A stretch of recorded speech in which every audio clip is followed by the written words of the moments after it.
Bismillah, alhamdulillah wa salatu wa salam ala rasulillah. Donc, Inch'Allah, pour ce soir, je vais faire la traduction succincte de ce que Cheikh Saleh ibn Abdelaziz al-Sindi, Hafdallah, professeur à l'université de Médine, dans le domaine du dogme, de la aqidah, du tawhid, nous a fait, Inch'Allah, ce soir. Et le sujet est les problèmes familiaux, les causes et les remèdes, et leurs remèdes. Donc, Cheikh a dit, Hafdallah, après avoir glorifié Allah Azza wa Jal, et saluer le prophète sallallahu alayhi wa sallam, donc a dit le meilleur d'entre vous par rapport au hadith du prophète sallallahu alayhi wa sallam est le meilleur chez sa famille ou le meilleur de sa famille. Et aussi parmi les causes qu'il a voulu parler justement de ce sujet, c'est espérant que cela fasse de nous des gens qui sont meilleurs dans leur famille et aussi qui s'entraident dans le bien. Donc bien sûr le sujet est un sujet très important et ce sujet est basé sur l'entente et le pacte que l'on a fait avec l'épouse ou que le pacte que l'épouse a fait avec son mari. Donc il est fait dans l'entente, le pacte, l'amour et la miséricorde. Donc bien sûr c'est un chapitre qui est important dans le bien. Et comme on le voit que plus la famille est forte, c'est-à-dire plus les gens se dirigent vers Allah Azza wa Jal, vers l'adoration d'Allah Azza wa Jal, plus elle sera forte.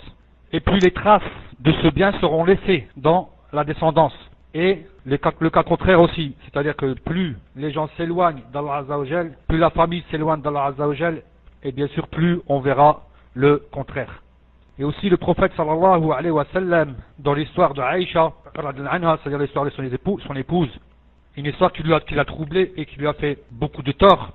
Donc Omar lui a parlé, un jour Omar ibn Khattab est venu le voir, tout en sachant que Omar était un proche du prophète sallallahu alayhi wa sallam.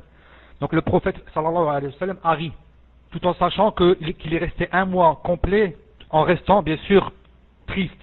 Mais là il a ri. Donc Omar a dit au prophète sallallahu alayhi wa sallam, Allah t'a fait rire, c'est Allah a montré tes dents et Allah t'a fait rire. Car il était très touché et profondément touché dans sa maison, et qui est une maison bien sûr prophétique, sallallahu alayhi wa sallam. Donc bien sûr parce qu'il pensait aussi à la Ummah, pensant à la Ummah et à leur situation. Donc on voit lorsqu'on pense actuellement à la communauté et à sa situation, on voit qu'il y a plusieurs problèmes. Et on sait très bien que le moindre problème gêne. Et aussi, automatiquement la personne pense à ce problème et elle pense aussi.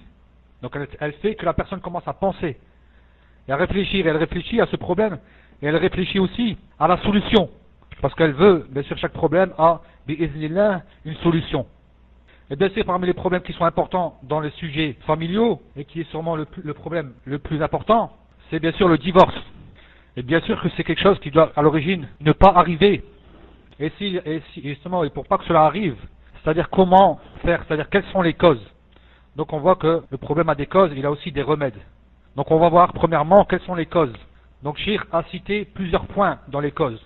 Et le premier point, et le plus important du divorce, et c'est la cause la plus importante, c'est la faiblesse dans la religion des deux personnes ou d'une des deux personnes. Et cela bien sûr, donc les fait vivre, c'est-à-dire la faiblesse de cette religion, elle les fait vivre dans l'éloignement d'Allah Azza wa Jal. Et bien sûr, Shaitan entre automatiquement dans ce couple. Shaitan prend la place et entre dans ce couple. Et la personne, non seulement elle va être châtiée parce que déjà elle désobéit à Allah Azza wa Jal, et en plus elle verra son châtiment sur terre, elle verra justement son châtiment sur terre, c'est-à-dire qu'elle vivra déjà mal cette vie. Et la personne, à ce moment-là, elle doit se regarder. Il faut qu'elle se regarde. Est-ce que vraiment cette personne est conforme à la sunna du prophète sallallahu alayhi wa sallam? Et elle va retrouver en elle un avilissement. Et cet avilissement revient justement de la non-conformité avec la sunna du prophète sallallahu alayhi wa sallam. Donc fouille en toi et tu trouveras justement ces choses-là. Et tu trouveras en toi d'où viennent ces défauts. Si tu vois qu'il y a un problème dans le couple, regarde en toi-même et tu trouveras à kul hal la solution. Ça c'est le premier point. Deuxième point, c'est que l'homme et la femme, tous deux, demandent tous leurs droits. C'est-à-dire ils demandent leurs droits sans exception. Et cela aussi, c'est partie de la faiblesse de la compréhension. L'homme veut que la femme soit au top. Ou bien la femme peut-être elle veut que l'homme soit au top au niveau de la religion. Et cela n'est pas quelque chose de possible d'être au top au niveau de la religion. Parce que justement, ces personnes-là ont justement une faiblesse ou une sorte de faiblesse dans la compréhension de cette religion. Et elles veulent bien sûr acquérir tous leurs droits sans exception. Et c'est quelque chose qui n'est bien sûr pas possible. Et le fait que tu respectes et que tu aimes ton épouse et vice-versa, c'est justement que tu dois savoir que ton époux ou ton épouse auront justement des défauts. Donc il n'est pas possible de demander l'un vers l'autre tous ces droits complètement. Et il est impossible à tous deux d'atteindre la perfection, c'est-à-dire totale. il est impossible à tous deux d'être comme le prophète sallallahu alayhi wa sallam. Donc il faut fermer les yeux sur certaines erreurs. Et celui qui ne pardonne pas ne sera pas pardonné.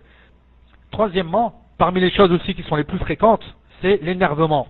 Donc c'est quelque chose qu'on voit beaucoup chez les jeunes. Parmi les choses qui sont les plus fréquentes lorsqu'il y a un divorce, c'est bien sûr l'énervement. Ou bien lorsqu'il y a des problèmes aussi dans le couple. Donc l'énervement, sachez que c'est une bombe à retardement. La majorité des divorces viennent de cet énervement. Ils proviennent de cet énervement. Il dit rapidement, je te divorce par énervement. Et après, qu'est-ce qui se passe? Ils le regrettent.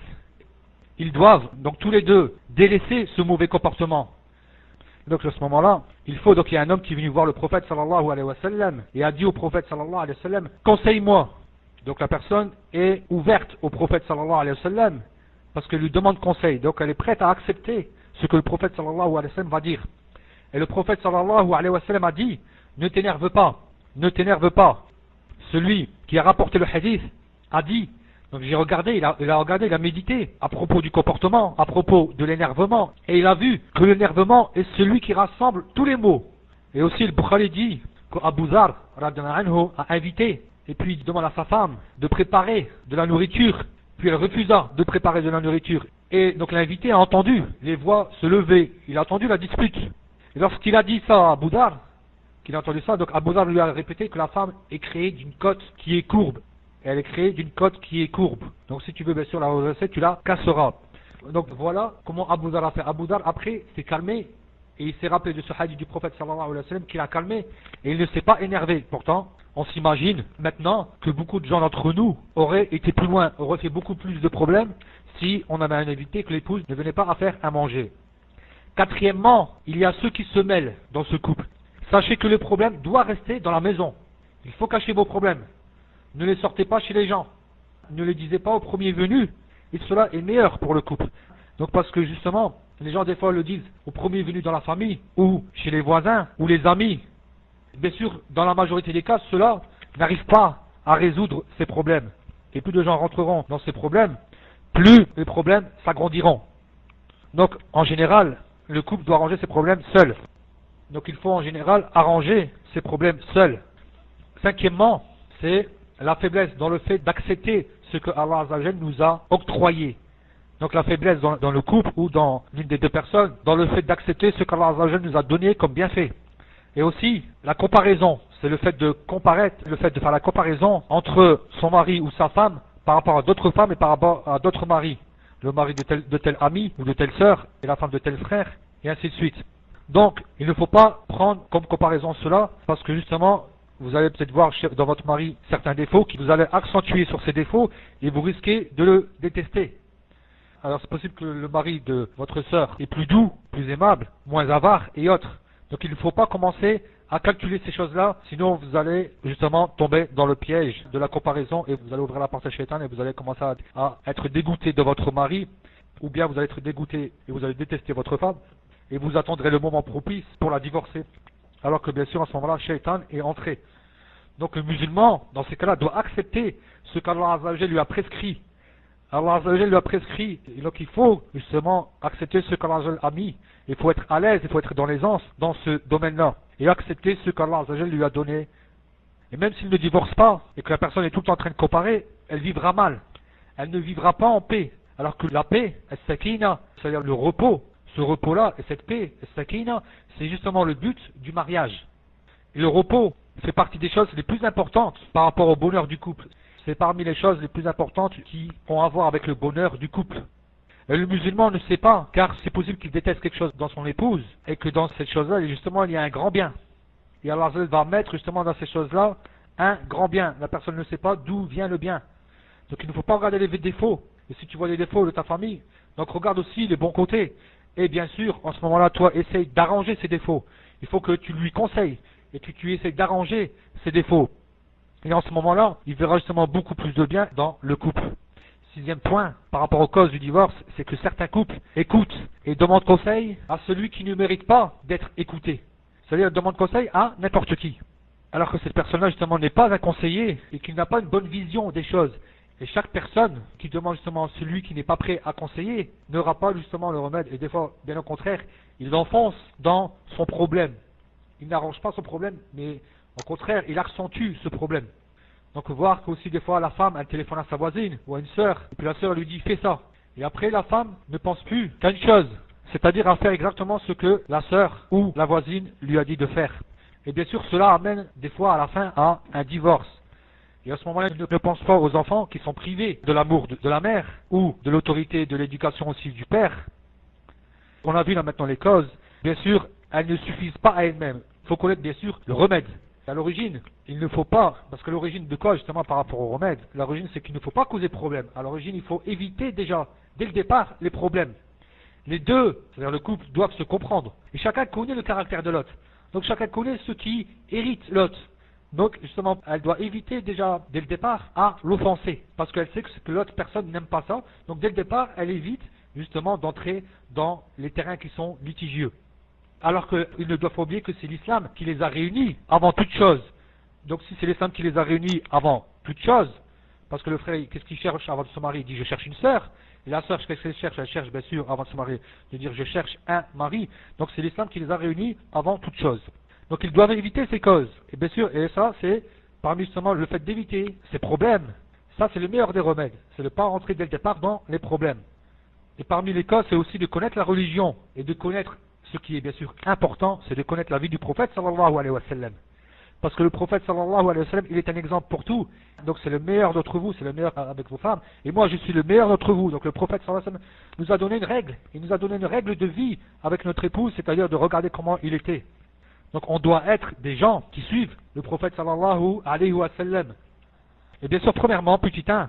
Donc là maintenant nous sommes dans les remèdes. Petit 1, c'est justement de prendre le prophète sallallahu alayhi wa sallam comme exemple. Et le meilleur d'entre vous est bien sûr le meilleur avec son épouse. Donc ça c'est une règle de vie. Donc le prophète sallallahu alayhi wa sallam n'a jamais frappé ni femme ni servant. Il était doux. Et le prophète sallallahu alayhi wa sallam, lorsqu'il a dit à sa femme, Aïcha, radhiyallahu anha, donc la umrah te suffit. C'est-à-dire elle a fait la umrah avec le hajj. Donc la umrah te suffit. Aïcha radhiyallahu anha a dit non, elle a refusé, elle voulait encore faire la umrah. Et le prophète sallallahu alayhi wa sallam était simple. Il ne s'est pas énervé et il l'a laissé faire la umrah tant que la chose, bien sûr il ne s'énervait pas parce que tant que la chose n'était pas quelque chose qui était contraire à l'islam. À partir du moment qu'il voyait que cette chose n'était pas contraire à l'islam, il laissait faire et il était simple. Donc c'était un homme facile. C'était un homme simple et facile. Et aussi, il se lavait, le prophète sallallahu alayhi wa sallam se lavait aussi avec Aïcha radhiyallahu anha. Ils ont couru ensemble, ils ont fait une course. Lorsque le prophète sallallahu alayhi wa sallam a perdu la première fois, puis il a gagné la deuxième fois parce que Aïcha radhiyallahu anha, elle avait pris du poids. Et aussi, il a laissé regarder lorsque les gens de Habasha ont justement pratiqué leur coutume devant eux. Donc c'est connaître la vie du prophète sallallahu alayhi wa sallam avec ses femmes et aussi la vie des salafs à ce sujet sera très profitable pour la vie du couple. Deuxièmement, dans les remèdes, donc la femme de Saïd ibn Musayyib, rahimahullah, elle disait on parle avec nos maris comme eux parlent avec les émirs. Donc elle disait barakallahu fik, atallah umrak, donc toutes les du'as qui sont connues, c'est-à-dire devant un émir. Et donc parce qu'il y avait justement de l'humilité de l'épouse envers son mari. Troisièmement, faire beaucoup de du'as, invoquer beaucoup Allah Azza wa Jal et faire aussi beaucoup de du'as les uns envers les autres. Et aussi demander à Allah Azza wa Jal que l'épouse et les enfants soient un plaisir pour les yeux.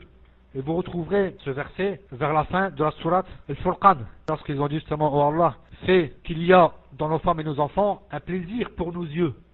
Donc il faut que ton épouse et tes enfants soient un plaisir pour les yeux. Donc il faut faire beaucoup de dua. Et quatrièmement, toujours par rapport au remède, le retour vers Allah Azza wa Jal, at-tawbah. Il faut se repentir et revenir dans Allah Azza wa Jal et se remettre en question sur nos défauts. Donc on a vu ça auparavant par rapport aux causes, c'est justement les péchés. Et là donc le remède c'est justement de faire tawbah de ces péchés. Et ils connaissent leurs péchés de par leur famille. Sachez qu'ils connaissent leurs péchés de par leur famille, leur femme et leur monture. S'ils voient qu'il y a des problèmes dans leur famille, et qu'il y a des problèmes dans leur femme, et qu'il y a des problèmes dans leur monture, dans leurs biens, donc ils se regardent, ils se disent il y a un problème en moi. Cinquièmement, accepter ce qu'Allah Azza wa Jal t'a donné. Il faut accepter, avoir al-qana'a de ce qu'Allah Azza wa Jal t'a donné. Il est possible que ton mari soit pauvre, ou même simple, c'est-à-dire c'est pas quelqu'un de beau, spécialement, ou bien il est malade. Et une femme, justement, qui ne donne pas, l'homme aussi doit patienter par rapport à l'épouse, qui ne donne pas d'enfant. Et patience, et Allah Azza wa Jal va le récompenser, et cette récompense est énorme. La récompense est énorme dû l'importance, bien sûr, de la vie de couple. Sixièmement, c'est d'être doux. Être doux et calme. Donc il faut avoir ces caractéristiques, parce que ces attributs et caractéristiques sont aimés par Allah Azza wa Jal. Lorsque le prophète sallallahu alayhi wa sallam a dit justement aux compagnons que tu as deux qualités, donc c'est justement la douceur et le fait d'être simple et calme. Alors tu as des caractéristiques qui sont aimées par Allah Azza wa Jal, c'est d'avoir la douceur et le calme. Et septièmement, il faut se taire. Pour celui qui s'énerve, lorsque la personne s'énerve, au lieu de parler, qu'elle se taise. Et aussi qu'il sorte de la maison. S'il voit commence à s'énerver, qu'il sorte de la maison. Et s'il voit que les problèmes commencent, qu'il sorte bien sûr de la maison, avant qu'il s'énerve. Huitièmement, ils doivent se faire des cadeaux les uns envers les autres. C'est parce que le prophète sallallahu alayhi wa sallam a dit, faites des cadeaux et vous aimerez. Donc faites des cadeaux entre vous et vous aimerez. Donc cela bien sûr se passe avant par rapport au couple. Donc donnez-vous de votre meilleur. Il faut que vous donnez à votre épouse du meilleur de vous-même. Comme vous donnez devant vos copains le meilleur de vous-même, c'est-à-dire vous montrez devant vos amis, c'est-à-dire masculin et féminin bien sûr, là, donc c'est valable pour les hommes et bien sûr et pour les femmes aussi. Donc le meilleur de vous-même vous donnez, donc il faut aussi donner dans la maison, donc automatiquement le meilleur de vous-même. Parce que votre épouse ou votre mari passe avant les amis. Donc il faut essayer, s'il y a un problème, de lui faire un cadeau, même si c'est un cadeau qui est simple, de lui faire plaisir. Et cela enlève le problème. Parce que le prophète sallallahu alayhi wa sallam a dit, faites-vous des cadeaux, vous vous aimerez. Et il faut aussi pactiser dans l'entraide, il faut s'entraider. Il faut s'entraider dans l'adoration d'Allah Azza wa Jal. Il faut pactiser, il faut avoir des uqud. Donc il faut avoir des actes les uns envers les autres. Donc si l'épouse voit que son mari a fait du mal, elle lui dit, tu as fait du mal, et vice versa. Donc il ne faut pas avoir peur de le dire. Et il faut justement être ferme devant la religion d'Allah Azza wa Jal. Et il faut aussi, justement, donc il faut s'arrêter justement lorsqu'on se rappelle d'Allah Azza wa Jal, il faut bien sûr rappeler la personne d'Allah Azza wa Jal et de la religion. Et même s'il le faut, si on ne le dit pas, on peut le faire par écrit. S'il le faut, on le fait par écrit. Donc bien sûr, et cela va enlever, subhanallah, et cela va enlever quoi? Va enlever justement que aucun d'entre eux va s'enorgueillir par rapport au péché. Ou bien il ne va pas justement se gonfler par rapport à son péché. Il y a aussi, parmi les points, que la maison, elle peut se détruire. Si par exemple l'homme, par exemple la personne, fait ce qu'il veut. Imaginez-vous, en général on remarque souvent que c'est par rapport au mari, le fait que c'est lui qui a des fois la force ou quoi. Donc il fait ce qu'il veut. À ce moment-là, l'épouse, lorsqu'elle voit ça, il lui est permis, bien sûr, de demander, mais pas demander comme on avait auparavant à ses voisines ou autres, mais demander aux ulama, aux gens de science, aux gens de sagesse, aux gens de science et de bien. Parce qu'il y a justement de cela beaucoup de bien. Et je préviens, donc Shir dit, là c'est Shir qui parle et qui dit, c'est-à-dire là Shir dit, il prévient contre ce qui arrive, c'est-à-dire surtout chez les femmes, lorsqu'elles visitent les devins et les sorciers, parce qu'elles sont faibles dans la foi, dès qu'il y a un problème dans le couple, et elles pensent que peut-être qu'il y a un sort, ou peut-être qu'il y a un mauvais œil, et alors elle veut connaître la vérité à ce sujet. Cela en ce moment-là lui fait perdre sa religion, parce qu'à ce moment-là elle sort de la religion, ou elle peut sortir de la religion. Donc celui qui fait cela a donc renié ce qui a été descendu au prophète sallallahu alayhi wa sallam. N'oubliez pas que Allah Azza wa Jalla est bien sûr puissant et capable de toutes choses, donc il peut en lui-même enlever tous ces problèmes. Donc il faut bien sûr s'en remettre à Allah Azza wa Jalla dans ce domaine. Wa sallallahu alayhi wa sallam tasliman kathira. Wa assalamu alaikum wa rahmatullahi wa barakatuh.